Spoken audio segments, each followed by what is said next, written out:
So I thought I would do a little juxtaposition this evening and play another song about staying, which I don't tend to do, but I'm trying to do that more and more. I recently wrote a book. Well, it's like a musical memoir, and it's called Masala, Memories and Melodies, about travels in Hawaii, initially, and India, the States, and Canada. And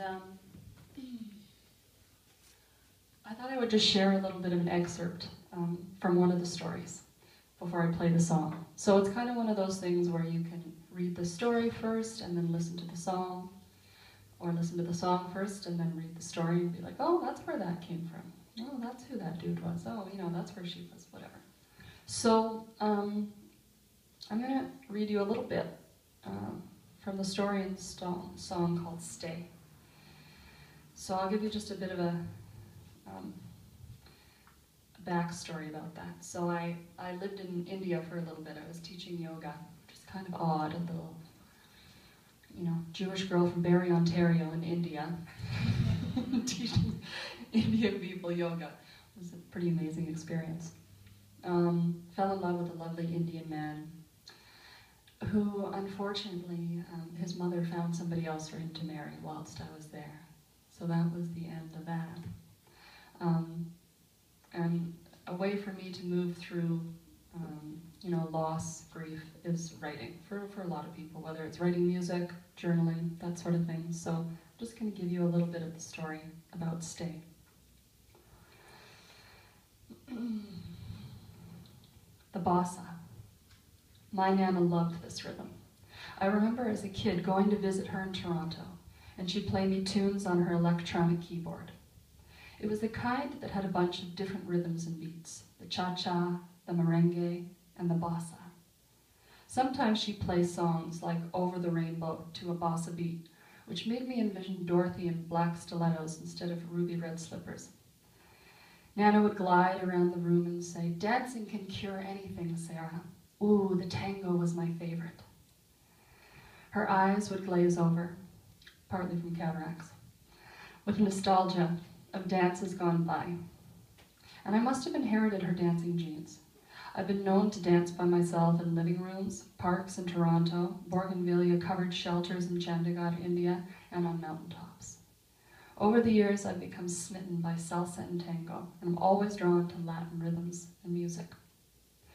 Dancing at a club in Lima one night, my Peruvian friend Patricia yelled, "You're the best gringo I've ever seen dancing. You must have lived here in another life." Dance is my medicine. So I figured if I wrote a danceable song, it might just be the medicine that I needed to cure this broken heart. After India, upon returning to Canada, I couldn't deal with the hustle and bustle of Toronto. The fast-paced, frenetic vibe was too much for me. My dad had a property for sale north of the city, lucky for me, right on Georgian Bay, which wasn't selling, unlucky for him. The house was empty except for a table, chair, desk, and a piano. Perfecto. My plan was to head up there for a couple of weeks, set myself straight, make a plan, meditate, reflect, dance, journal, and write music, which I did. Living by the water was so soothing that after 2 weeks I asked if I could squat for a little bit longer. The 2-week plan turned into almost a year, until the place sold. Who knew I'd end up in small-town Ontario surrounded by retired people? It was a place to reconnect, get grounded. I ended up with yoga and music gigs, taking online writing courses, which inspired me to write this particular book, and playing the old, slightly out-of-tune piano. Stay began its life as a journal entry where I'd scribbled, "Nothing lasts forever." My relationship with Prince, that's not his real name, but I didn't use his real name in the book because, I didn't want to get sued. He's kind of famous in India as a cricket dude. I didn't want to write his first name, so Prince is his name in the book. Our relationship is described in detail. From meeting at a dance bar to strolling in the park together, me comforting him after his family dog died. It's pretty literal. But in the end, I accept that with human love comes loss, and it's just a matter of when and how. When I listen to this song, I'm left with a feeling of contentment and an urge to kind of shake my booty and dance. When I play it, I witnessed toes tapping and heads bopping in time to the bossa beat. So I encourage you to get up and dance, or tap your toes for this one. I'm going to go over to the piano and play this for you, and it's called Stay.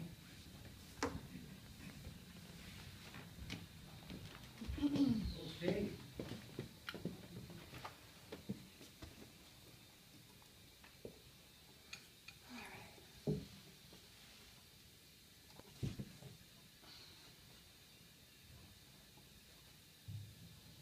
All right.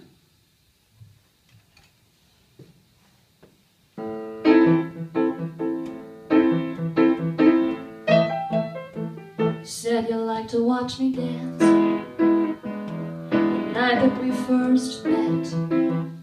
Thought you didn't stand a chance, but if you didn't talk to me, you would have regrets. So you followed me outside. You had something you wanted to say. I told you I was just leaving, but then you looked at me that way and you asked me to stay. Yes, you asked me to stay. 4 weeks later in the park, lovers walking hand in hand, trading secrets in the dark. You said to me that you just could not understand how a month would feel like forever, how quickly April had blazed into May. It wasn't that long we'd been together, but you never ever felt this way, and you hoped I would stay. Ah, yes, you hoped I would stay. Nothing in this world lasts forever. No matter what the Hallmark cards say, love and loss, they go together. Like the sun, the moon, the nighttime and the day. No, nothing stays. Nothing stays the same.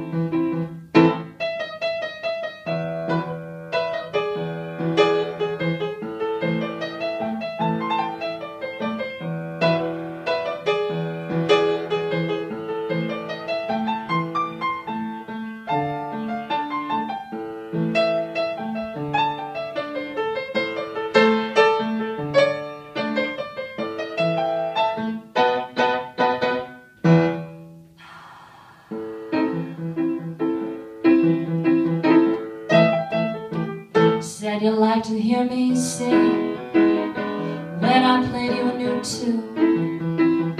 You said you liked everything except the fact that I'd be leaving soon. So why didn't you stop me before I got on the plane? When you knew that most likely you would never see my face again, you didn't ask me to stay. Didn't ask me to stay. Nothing in this world lasts forever. No matter what the Hallmark cards say,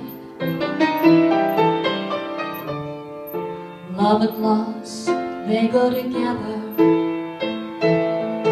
Like the sun, the moon, the nighttime and the day.